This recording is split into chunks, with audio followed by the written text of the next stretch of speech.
Ladies and gentlemen, good day and welcome to the Hindustan Zinc fourth quarter and full year FY22 earnings conference call. As a reminder, all participant lines will be in the listen-only mode, and there will be an opportunity for you to ask questions after the presentation concludes. Should you need assistance during the conference call, please signal an operator by pressing star then 0 on your touchtone phone. Please note that this conference is being recorded. I now hand the conference over to Ms. Shweta Arora, Head of Investor Relations. Thank you, and over to you, ma'am. Thank you. Good afternoon, everyone. I welcome you all to Hindustan Zinc's fourth quarter and full year 22 results briefing. Today on the call, we'll have with us our CEO, Mr. Arun Misra, and our interim CFO, Mr. Sandeep Modi. Mr. Misra will begin with an update on business performance, while Mr. Modi will walk you through financial performance, after which we will open the floor for questions. I now request Mr. Misra to begin today's call. Over to you, Mr. Misra. Thank you, Shweta. Good afternoon, everyone. Thank you for joining us today for the fourth quarter and FY22 results briefing. I hope you and your loved ones are doing well and have taken the booster doses as per government protocols. I am happy to inform that we are progressing well on our administration of the booster dose for our employees and business partners as well as their families to curb the positivity rate and keep it under control. Before I begin today's results presentation, I regret to inform you all that we have lost one of our business partner colleagues in an unfortunate accident that happened at our Rajpura Dariba mine on 11th March this year. I would like to offer my deepest condolences to the bereaved family and friends of the deceased. One life lost is one too many. We commit to stand by the family in this hour of distress. An in-depth incident investigation is conducted through an independent investigation committee. The learning from the incident have been reviewed and are being implemented across all our operating assets. Further, we have deployed additional safety measures to mitigate any such incidents in the future. We have also initiated the appointment process for 3 global mining safety experts as safety officials for different mining locations. In addition, we have appointed ex-DGMS officials to enhance safety practices via rigorous training programs, and we have also initiated automation and mechanization plans in high-risk activities to the extent possible. In these trying times, our people have made us proud and have come together as one Hindustan Zinc family against all odds. Well-being of our people is a key priority for us, and where we don't leave any stone unturned and invest both time and necessary resources to nurture them. From employee mental health and assistance programs to upskilling workshops and trainings, our people are at the heart of everything that we do. At Hindustan Zinc, we strongly believe that change is the only constant, and it is to be driven from the top to effectively percolate down into the every facet of our organization. Towards this, we have conducted world-class training with external trainers on global concepts likes of theory of constraints, TQM, to drive the change agenda, and with a sharp focus on outcomes which challenges traditional mental blocks and helps transcend boundaries in terms of performance. We also have a dedicated program running for talent identification and development, particularly focusing on younger talent and diversity mentoring. It gives me immense satisfaction to see that Hindustan Zinc has also broken many stereotypes, from employing women in mining to providing equal opportunities to members of the LGBTQ community. We continue to nurture and protect the diverse and inclusive fabric of the company. I am delighted to share that company has received the Leadership in HR Excellence Award from CII for best-in-class HR practices. Coming to an update on the ESG front, it gives me immense satisfaction to witness that we are marching ahead on our ESG initiatives and working hard towards our commitment of net zero by 2050. I am happy to share that we have received board approval to undertake a long-term captive renewable power delivery plan up to a capacity of 200 megawatt. This is in line with our unwavering focus to reduce dependence on thermal power and bring the share of renewable energy to cover 50% in next 3 years. Hindustan Zinc has also put into operation its first batch of passenger electric vehicles for employees. The recent addition to the EV fleet are electric scooters for security staff, passenger EVs at locations, and specialized smart underground series EV for mines. We have also initiated task force on climate-related financial disclosure, qualitative and quantitative study across Hindustan Zinc to identify the climate-related risks and opportunities and the financial implications of the same on our business. We have signed an MOU with CDP Science-Based Incubator Program for setting the targets in line with Science-Based Target Initiative requirement for our commitment to reduce the greenhouse gas emission to zero by 2050. I am also elated to inform you that Hindustan Zinc has featured in the Sustainability Yearbook for the 5th year in a row. We are also ranked in the top 100 global companies by the Global Sustainability magazine. This is extremely encouraging and gives us confidence to progress ahead and deliver on our ESG vision.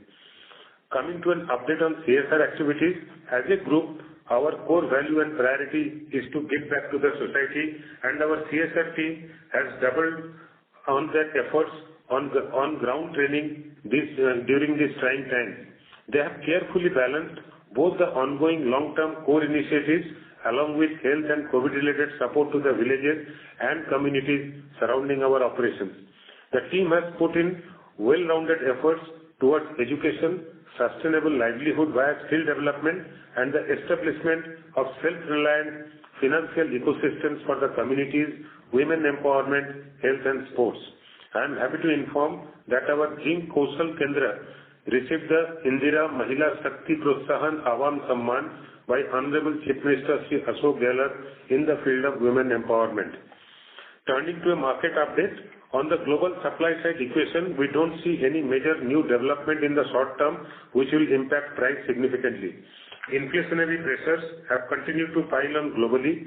As for zinc metal, inventory stocks are slowly and steadily moving from Europe to Asia. The zinc market did witness backwardation during the quarter. On demand side, we haven't witnessed much impact despite Europe being most exposed to Russia-Ukraine unrest. We see manufacturing PMI hovering around 55. Touching briefly on lead, lower lead LME stocks have had little impact on prices, with battery demand generally soft and moving into season quiet period after winter. Additional output from Chinese smelters only led to rising SHFE warehouse stocks. We do not foresee any significant change on this count in the short term. Coming to silver, investment demands remain healthy, while industrial demand for silver is expected to grow by 5% in 2022, according to Silver Institute. With expectations of an increase in interest rates by the Fed at one hand and war-like situation leading to supply chain uncertainties on the other, precious metal prices will at best remain in a delicate balance.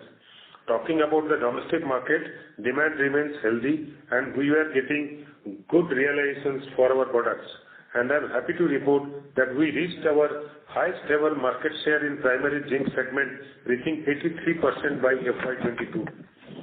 Coming to an update on operational performance, we have continued to set new operational benchmarks and delivered a year filled with new milestones.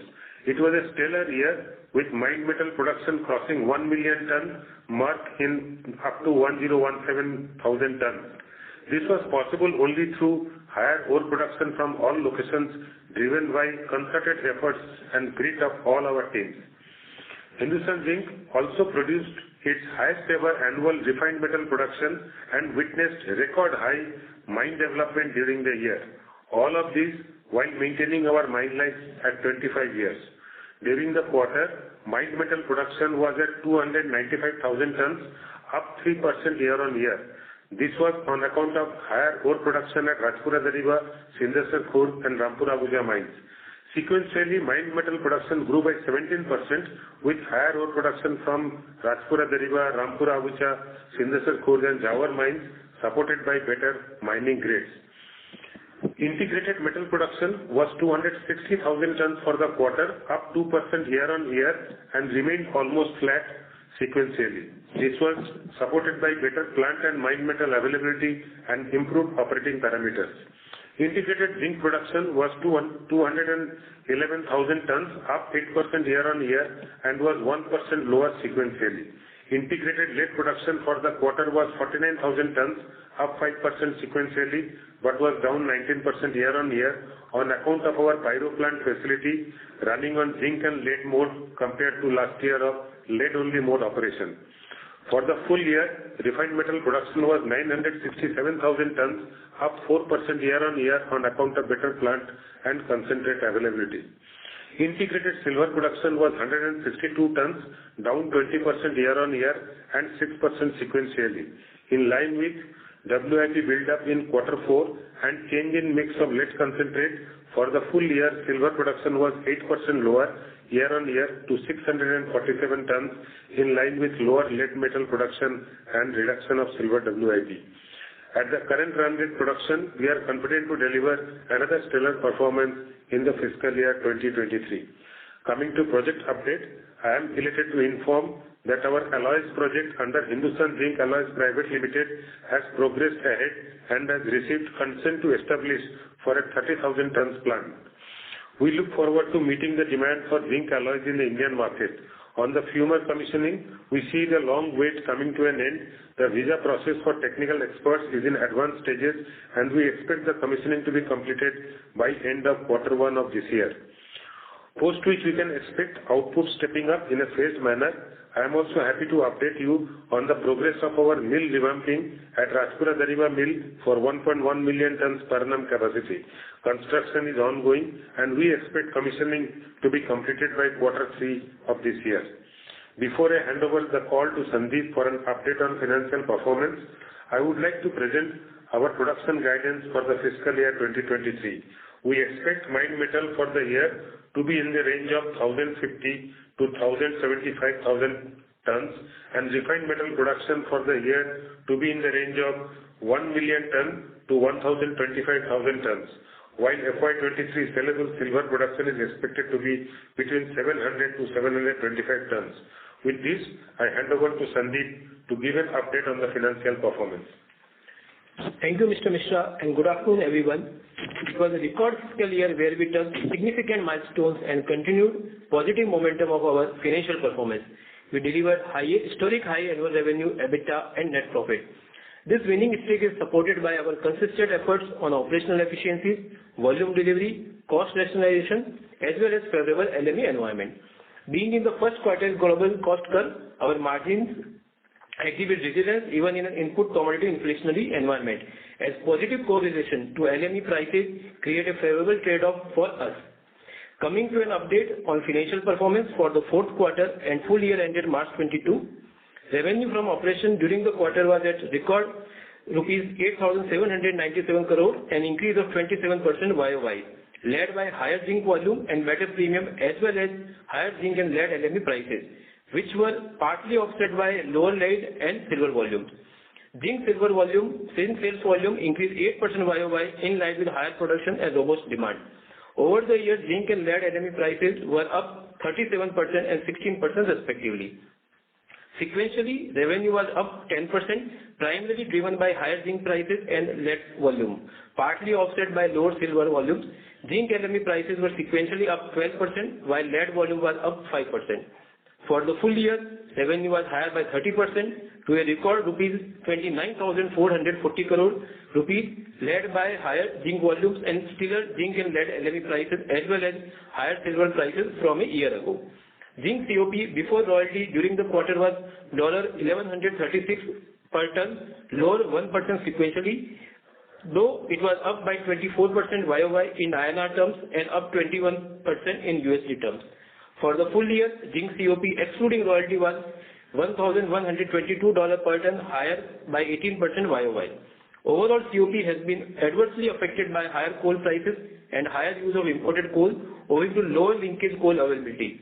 This was partially offset by operational efficiencies, higher volume and better recoveries.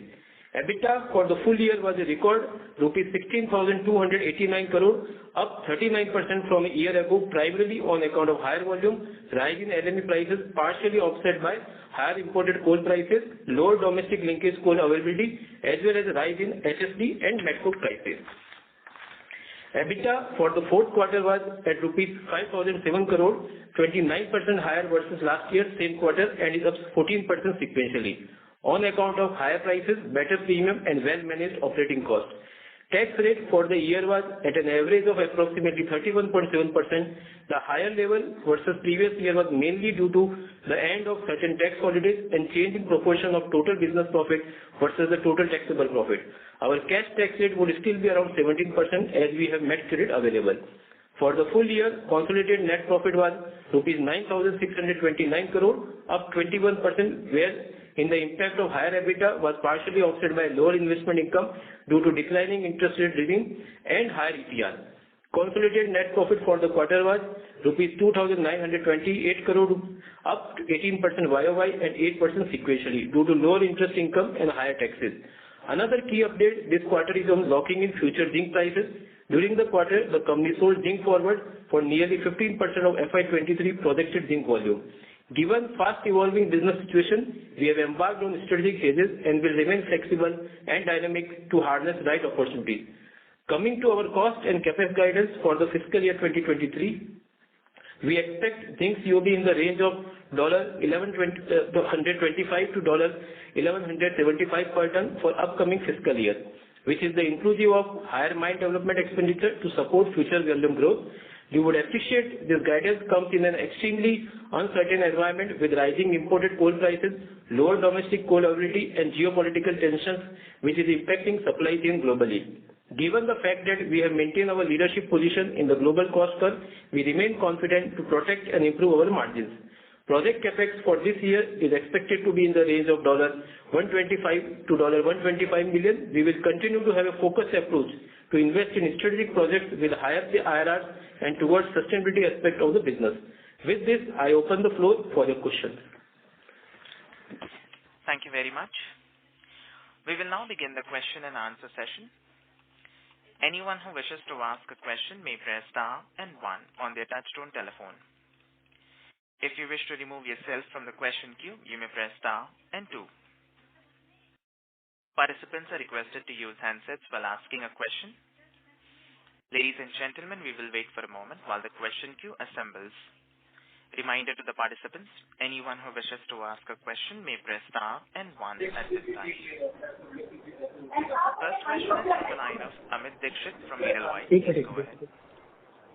Yeah, hi. Good evening. Thanks for the opportunity. I have 2 questions. The first one is essentially on the guidance. So guidance for FY23 as far as mine metal production and refined metal is concerned, it seems to be a little bit soft when I compare it with the initial guidance for FY22.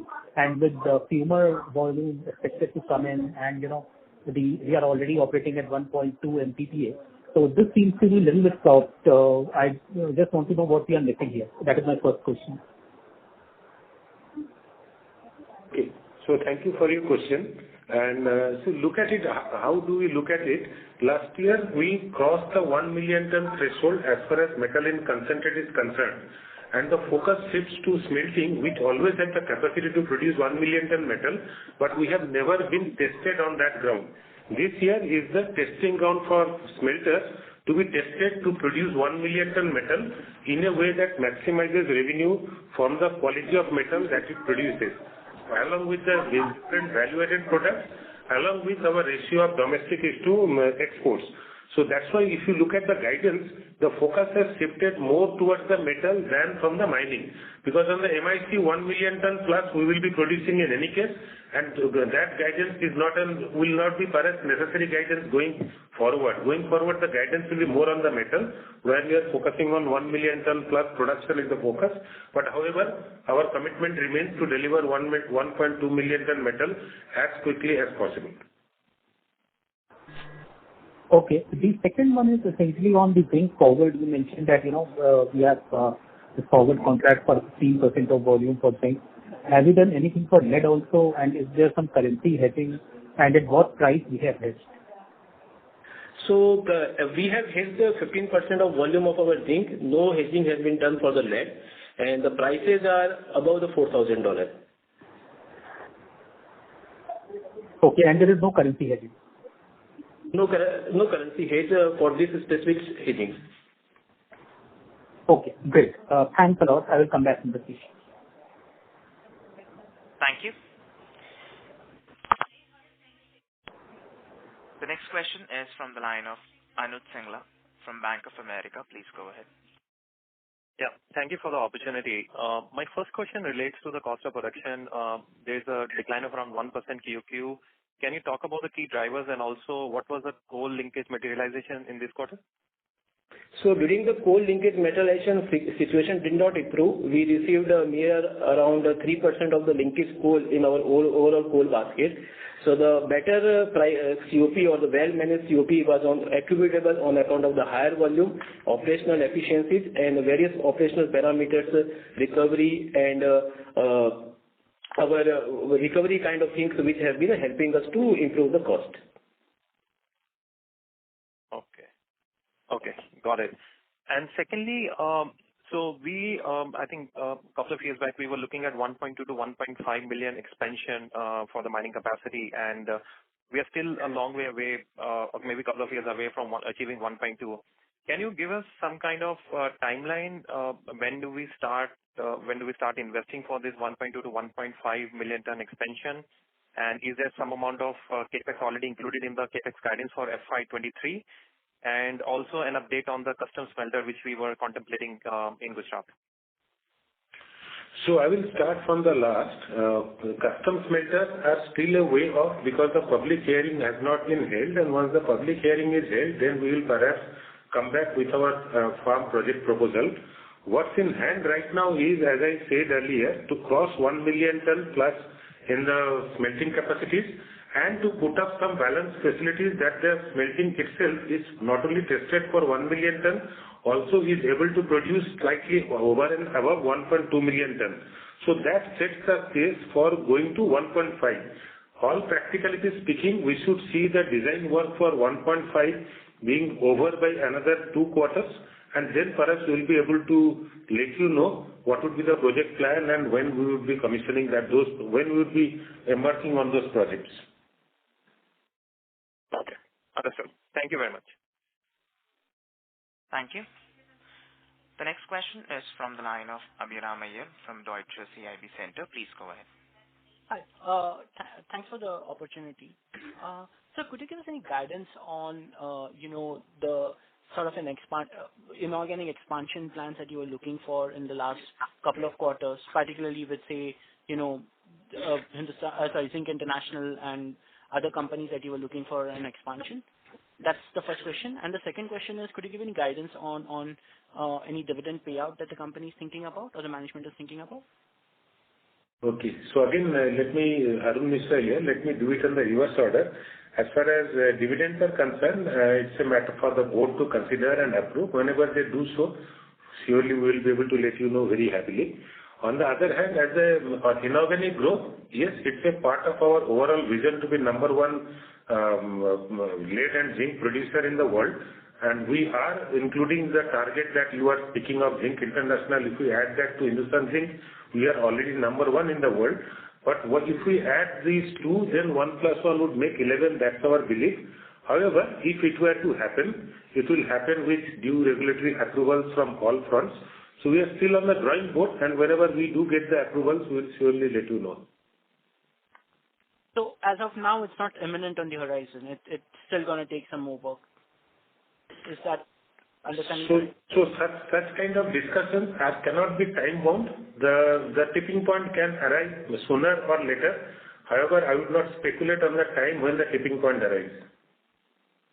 Got it, sir. Thank you very much. Thank you. The next question is from the line of Vishal Chandak from Motilal Oswal Financial Services. Please go ahead. Yeah. So my first question was with regard to the 1.2 to 1.35 million ton expansion. So you've mentioned that your first target would be achieving 1 million ton of metal sales. So when do we plan to hit 1.2 million ton of metal sales? So first task, as I said, our smelting already has 1 million ton plus capacity. The guidance that has been given is on the 100% confidence factor on achieving those numbers, and on that the guidance is given. So that itself puts us closer to 1.2 million ton. However, there would be certain balance facilities that you would require so that we can produce the product of the grade, all that can be sellable with the maximum return. So those design work we are already in, and we should be able to commission certain projects, like we are doing the melting casting project in Hindustan Zinc through a subsidiary that would see addition of about 30 kg of value-added products in our product portfolio that we already have. 1.35 includes some of the expansions, like Jawar mine has to go from 4 million ton to 8 million ton ore mining capacity. Our Rajpura Dariba mine, which is currently 1 million ton, to be taken to 4 million ton. While we have launched the work through sustenance capex of the seeding work for expanding these mines. Just to give you a few examples, suppose Jawar mine has to go to 4 to 8 million ton, couple of new portals to be made, some of the underground tunnels to be widened. So without launching another growth capex, through the sustenance capex route, we have already started addressing few of that work which provides us the base. Similarly, Rajpura Dariba mine, complete hydrogeological study for the best way to enter the east lode of the mine, that is being done now. So that's why I say another couple of quarters, we should be able to come back with a firm plan that this is the route to 1.5 million ton and these are the timelines. Of course, 1.35 is an intermediate milestone, and that will also be equally clear at that point of time. That's nice. So thank you for the elaborate response. So my second question was with regards to the coal cost and coal sourcing. If you could please help us with what kind of coal sourcing are we currently doing and what are the costs? So if you see my total cost bucket, coal used to be 25 to 28%. So I can give you the ballpark number. It's currently around 35% in my total cost. And the coal sources are mostly from the South Africa, Indonesia, and Australia. And largely, as I said earlier, domestic coal availability is meager, and we are getting only 3 to 4%. So obviously, my large chunk is coming from the imported coal. I see. And so finally, if I may just squeeze in just one more. You just mentioned that we have now started the process of hedging forward sales, and 15% has been done at $4,000 plus. So does that give you confidence that the 4,000 plus may not remain at the current levels, and are you expecting a correction, or you see that or is there any other thought process for hedging? There are concerns on the global growth and expected ease on the supply constant in the quarter to calendar 22. Situation remains quite dynamic. So we believe that it was the right timing to enter hedges, and we locked in the 15% of the volume, and 85% you can assume it's still open. So we are keeping the wait and watch and see what can be the best in the interest of the business. Yeah. Thank you very much. Thank you. The next question is from the line of Vikas Singh from Phillip Capital. Please go ahead. Good afternoon, sir. Good afternoon. Sir, just wanted to understand our capex on the balancing facility to make the smelter to 1.2 million ton. What could be the capex, or the capex has already been happened for that? If you could shed some thought process on that. Just now I said, we have already had a capex approved by the board for forming a subsidiary company and add 30 kg of value-added product addition. So that will take a little more above 1,123,000 tons capacity that the smelters have. We also have a capex already approved for debottlenecking of current smelters to push up their capacity. So as of now, I see no reason why we should not be producing close to 1.2 million ton finished good metal through the existing facilities. Whatever little balancing facilities required to come to 1.2, we will do that. But as I said, the way I would be working is first assure the mines produce equivalent amount of metal in concentrate. Last year we have demonstrated 1 million plus. This year we have to go even further than that, and at the same time test the current smelting capacities. So that's why I said 1.2 will just be crossed intermediately while we start launching program for 1.35 and then 1.5. No, so basically I just wanted to know the capex if you have already firmed up for this incremental volumes. No, it is already approved. So there is nothing, no new capex is considered for that. amount actually. So how much we are going to spend in FY23, I may ask differently. FY23 CapEx runs. So this is Sandeep here. So in the smelter, there is no capex to be done for the achieving the capacity which Mr. Mishra has said. And overall FY23 capex would be mostly maintenance capex now then? So project capex are 120 to 150 million dollars. That is the capex guidance which we have given. That will be largely pertaining to our RD mill revamping, our alloy facility setup, and the new solar renewable energy power project which we have announced. These will be 3 projects, and largely remaining that will be the sustaining capex or maintenance capex, whatever you say. Understood, sir. So just one last question. Any thought process up to what percentage we would like to hedge? Currently we are 15%, but any threshold which you have decided that up to this percent we want to go to hedge, or it could be dynamic in nature? So as I said, situations remain dynamic. So as we see the prices move forward and how the geopolitical situation improves, and we will continue to be the wait and watch and see what is take the decision which is in the best interest of the business. Okay, sir. Thank you. Thank you. The next question is from the line of Ritesh Shah from Investec. Please go ahead. Yeah, hi, sir. Thanks for the opportunity. So a couple of questions. First is, can you provide some details on what the zinc Pcrc trends are and the physical market premiums? That's the first question, sir. So, but we are integrated producer. It is not applicable to us. So, I don't think I will be commenting on Pcrc trends in the market. Sure, sir. Physical market premiums, if you can help, please. So on the zinc and lead, the premiums, while we can't disclose the full number, but I can say it's an increasing trend. So would it be possible to quantify how it has moved on a sequential basis? Sequentially, it will be up with a good amount. Sure. So my second question is, I think the company had taken approvals regarding shifting capital from general reserves to retained earnings. Would it be possible for you to qualify what this quantum was? The quantum was around 10,000 crore, and we have received the NOC from the National Stock Exchange, and as of now, we are awaiting the SEBI clearance, and they have asked the question which we have submitted the reply.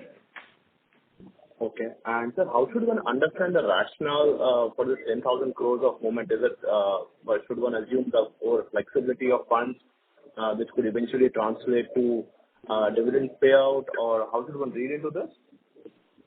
So this was done in the last quarter when we announced about this scheme. It takes around a year to get the completely done. Obviously, it gives the flexibility. However, it is an enabling provision, and at this point of time, I would like to limit my comments to that extent. Okay. Sure. And my third question is on Hindustan Zinc stake sale. Has there been any progress from the government side, or is the company trying to move forward? Where exactly is it stuck right now? I didn't get you. Hindustan Zinc, you are asking about disinvestment? Yes, sir. Okay. No, so disinvestment, it was approved by Supreme Court, and after that there were certain procedural issues that had to be cleared, and as far as my information is concerned, government is ready for that. Only government is working out what could be the modalities. Should it be done in one go, or should it be done in many tranches? So that's what they are working out, and whatever suits to them, they will do that. So this is something which is entirely with DPAM right now, and there is no legal hurdle which are there, right? Would that understanding be correct, sir? I didn't get you. There was some not clarity in the voice. You are asking about this is with the government. Government has to do that, right? Okay. Okay. And sir, is there any timeline over here? No, there's no timeline. I think the sooner the better. And as a citizen, I can say all of us expect that government has no business being in business. So the sooner they do it, the better it is. Sure, sir. This is very helpful. Thank you so much. I appreciate it. Thank you. The next question is from the line of Abhijit Mitra from ICICI Securities. Please go ahead. Yes, thanks for taking my question. I have two questions. First question is, if you can highlight the ore production from some of your key mines for the year, for the fiscal 2022, and the total milled ore that you have seen for the fiscal, as well as the feed grade that you have seen for the fiscal. That's the first question. So you want the full table of ore production, ore grade, treatment, mill grade? Ore milled and feed grade. I will tell you the large numbers. Okay. Yeah. It's a year-on-year about 5.7% increase in the ore production. Okay. It's about, this year we finished at 16.34 million tons. The breakup of mine-wise, it will be time consuming and will take away questions from others. I will request our Shweta Arora to get in touch and give you the mine-wise details. And ore grade was 7.08 in this year. This was slightly lower than our business plan that we had, and it was lower than FY last year also, because we are going deep in the underground. However, this year the areas in the mines we have reached, we see the possibility of a better grade coming in. And what was the next? That was the grade and the total ore production. What else? No, so the idea was to understand the drop in lead and silver production. So, is there a drop in... No. That is not the reason for drop in production. Drop in lead production and silver production is because we were producing huge amount of zinc concentrate, and our pyro facility can be run in two modes. One, when it runs with both zinc and lead concentrate to produce some PW zinc and SAG zinc as well as some lead. Or it can be run only 100% lead mode. Last year we operated this facility on 100% lead mode because our mine metal production was low. This time mine metal production has crossed 1 million ton, and zinc LME being more than $4,000 per ton, we wanted to take advantage of that, and we operated pyro mostly in all the time in zinc plus lead mode to produce more and more zinc. So to that account, consumption of lead concentrate has been less, and lead concentrate is staying with us as a stock. So this year we are planning that we will convert even with more zinc plus lead, but we are trying to create that balancing facility that I was talking about, to see that how can I increase with little bit of tweaking in the process or some balancing facility in the process, consume more and more lead and produce the silver which is locked inside lead. So that is the reason. There is no reason that the ore production has been less or mills have not operated. Okay, got it. So essentially what we have seen as a total production is the peak production, unless there is some debottlenecking which comes through probably over the course of the next year. Only in the lead circuit. Understanding? Yeah, only in the lead circuit I need some amount of debottlenecking. Okay. Got it. And generally this debottlenecking will sort of take place to FY23, or you see it sort of spilling over to FY24 as well? We are already on the job, and this first quarter maybe we will be still running on zinc and lead mode, and we are suitably evaluating both on the LME, depending upon how it goes, and on the mine metal production wise, whether we run on zinc plus lead mode or only zinc or only lead mode, or we are also parallelly the debottlenecking work is on. By quarter 2, I think we should be able to push up our lead processing facility. Okay. Got it. That's all from my side. Thank you. Thank you. The next question is from the line of Pallav Agarwal from Antique Stock Broking Limited. Please go ahead.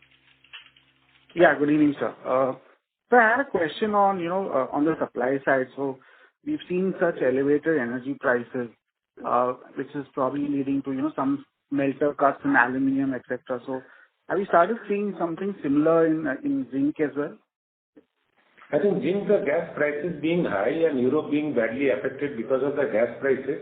So supply side, there is still constraint. The smelter capacities are still not the full capacity that they were earlier. So that's what is supply constraint in the market, and we see that the prices are there. And this input side of the pressure is not easing any sooner. And our prediction is maybe another quarter or so this will remain. And that is the opportunity we are looking at. And in fact, we are with the current amount of mine metal we have produced last year and the zinc production, the way last quarter we finished at 260,000 tons and we continue like that. we will have to have more good amount of export of zinc as well. And Europe and America are the two continents which provide lucrative business, but the shipping freight costs are quite high. So that is another debottleneck we have to perform to find a solution how to cater to those markets while paying lesser freight costs and get maximum earnings, because those are the continents where there will be high demand, but the supplies are constrained. Sure, sir. So also on, the situation in China with, with again, corona cases going up over there. So are we actually seeing the utilization levels over there also for zinc smelters, declining, and probably some, they anyway never used to export too much, but probably there, some sort of, they can actually start importing some amount of zinc and lead. Is that a possibility? So in China, mostly the news that we get to is the city-based population, urban population are affected as of now. As of now, it is not showing any impact on the industry as such. However, the question is, although the Russia-China trade remains all-time high, last quarter also, the trade between Russia and China was all-time high, and that means their internal trade volumes, China's economy, so to say. So their production levels are not an issue. Issue is it's mostly the European production levels, because their energy prices are too much. China already had huge amount of coal production by themselves. Sure, sir. So lastly, you could just give us, a broad percentage of our zinc volumes. How much is domestic and how much are we exporting, let's say in FY22? So roughly about 60 to 62% of our productions are domestic, and that quantity itself is 83% of our domestic market. Sure. Yeah, thank you so much. Thank you. Thank you.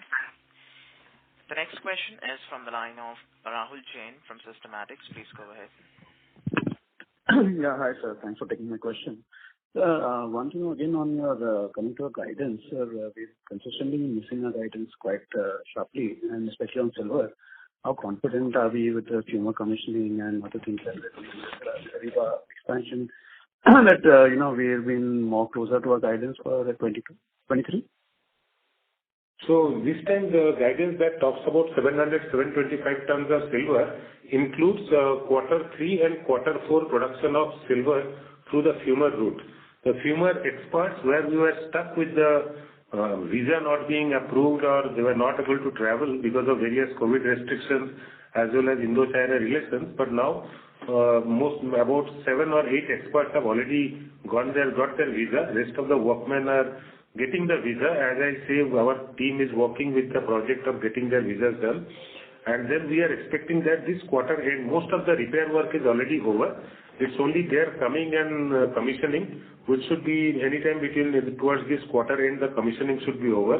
And then slowly it will ramp up. So quarter 3, quarter 4, we should see full volume coming from there. So that should add another 16, 17 tons of silver from there.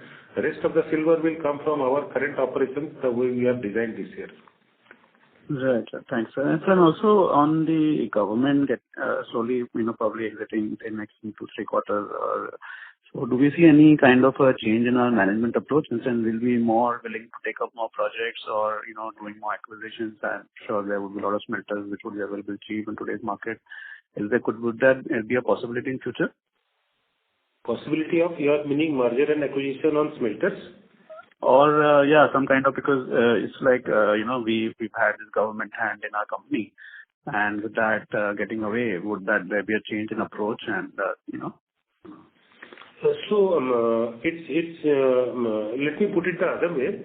Government being in the board, restricting our ability to expand, perhaps that's not true. Government still remaining in the board. We have expanded from 100,000 tons to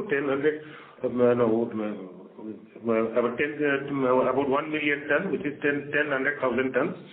So we have been able to do that. So I don't see that as the bottleneck. What is at stake is private participation in management brings in more innovation and creativity. So disinvestment happens, it throws up more opportunities, very difficult to fathom just now. But one thing for sure, the company with its cash reserve can grow both organically, inorganically, with a much speedier decision making perhaps. And also the there are certain articles of, shareholders agreement and limitations that puts in, perhaps those will be the issues to be talked about. But I would not put that our current growth in any way is impeded by government being on the boat. Rather, they have been very supportive. And so the last mine we opened was Kayar. After that, we really haven't done much in terms of new mine exploration. Any possibility on that also? So new mine, if you say exploration, we have already waiting for, we had some earlier prospecting licenses on which we are talking to government. At the same time, we are waiting for this sector to be thrown open like what has happened in the bulk mineral category, and expecting more and more blocks to be offered to companies like ours for participation in both prospecting as well as mining lease. So whenever they are open, we are in touch with state government of Rajasthan. Whenever they are open, Hindustan Zinc will be the first participant at least to all the nearby blocks wherever we can mine. Right. Thank you so much. Thank you. Thank you. The next question is from the line of Mr. Dixit from Edelweiss. Please go ahead. Yeah, hi. Thanks for taking my questions again. I have a couple of questions. The first one is on the capital mine development in this quarter. If you can give the numbers.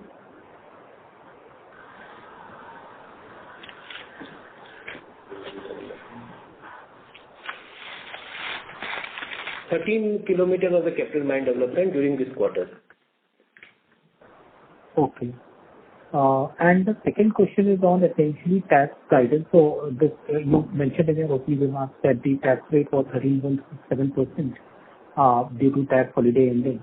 Now, what would be the tax guidance for FY23? This continue to be remain largely at the same level for the FY23. That is 32% or thereabout. Yeah. Okay, cool. Thanks, and all the best. Thank you. The next question is from the line of Saket Reddy from Polsani Enterprises. Please go ahead. Good evening, sir. The FY23, the 15% of projected sales that we sold through Zinc Forward, sort of we committed. What is the pricing for that? Zinc Forward price. So the hedging price has been above the $4,000 per ton. Okay. And the second question is, we've been doing a lot on the ESG front, be it EVs, be it the captive power plant. So I just wanted to know, over the longer run, say over 5 to 10 years post effect, post commission, will these be, cost effective for us, the power plant, or usage of EVs in the mines and surrounding places? So you are talking about on the ESG vision, what do we do with the power plants in the long run? No, the ESG vision for the power plant is fine, the renewable power plant, but will it be cost accretive for us over a longer run? No, yes, it will be. It will be. Looking at the geographical location of our facilities, where we are not surrounded by huge coal mining blocks or nearest domestic coal suppliers, and as you can see, our cost pressure also, over the years, our domestic coal supply has not been up to the percentage that we require. We require about 30% in our mix as domestic coal, which keeps our cost down, but we have not been getting more than 2% or 3%, some quarters, absolutely nothing. So when we look at our current purchase price cost with the RE power, as of now, whatever options we have looked at, it is economically lucrative as well. Okay. And last question, sir. What is the guidance on debt? We've reduced it by more than 50%. I think we've taken it in FY21. Any plans to be debt-free again, or do we plan to raise some more debt? If you see at net debt level, we are already debt-free. We have an NCD of 2,800 crore, so which will be paid as per the scheduled maturity. So 700 crore will be paid in September 23, and remaining 2,100 in the September 24. There is no plan of taking any new loan. Okay, thank you. Thank you. Ladies and gentlemen, we will take the last question from the line of Vishal Chandak from Motilal Oswal Financial Services. Please go ahead. My question was with regards to the merger with Zinc International again. You mentioned that there are a lot of possible synergies in these two entities merged. But what I was trying to understand that is there really a talk going on? Is there a possibility in the current year, next year for the merger, or we are just envisaging that if this happens, then there would be a lot of synergy? So as far as what is happening now is we have done our homework and understanding the properties, resources, how to upgrade them, what would be the project plan, because current status of Zinc International is somewhat like what Hindustan Zinc was at the time of the first disinvestment. So how do we bring it up to speed the way Hindustan Zinc is now? That would be one value addition, number one, and with our experience, we feel that we can do that bit better. And second is when and how it will happen. Of course, this takes a lot of approvals which are in progress, and whenever it happens, we could let you know. But also that does not stop us from growing our numbers here in India as well.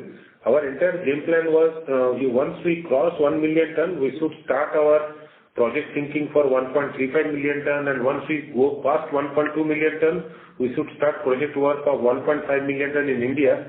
In the meantime, work on at least 0.5 to 1 million ton capacity abroad, which may be Zinc International, provided everything goes through. That's quite helpful, sir. So my last question was with regard to your guidance.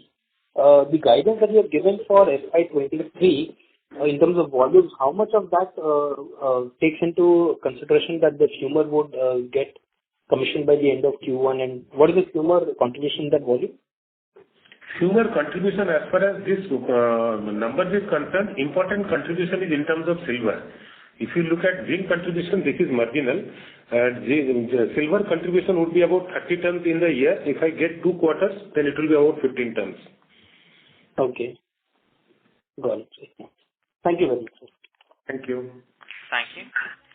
Ladies and gentlemen, that was the last question. I now hand the conference over to Ms. Shweta Arora for closing remarks. Thank you, and over to you, ma'am. Thank you. With this, we close today's earnings call. For any follow-up questions or clarifications on the result, please feel free to reach out to Investor Relations team. Thanks for joining. Thank you. Thank you. Thank you. Ladies and gentlemen, on behalf of Hindustan Zinc, that concludes this conference call. Thank you for joining us, and you may now disconnect your line.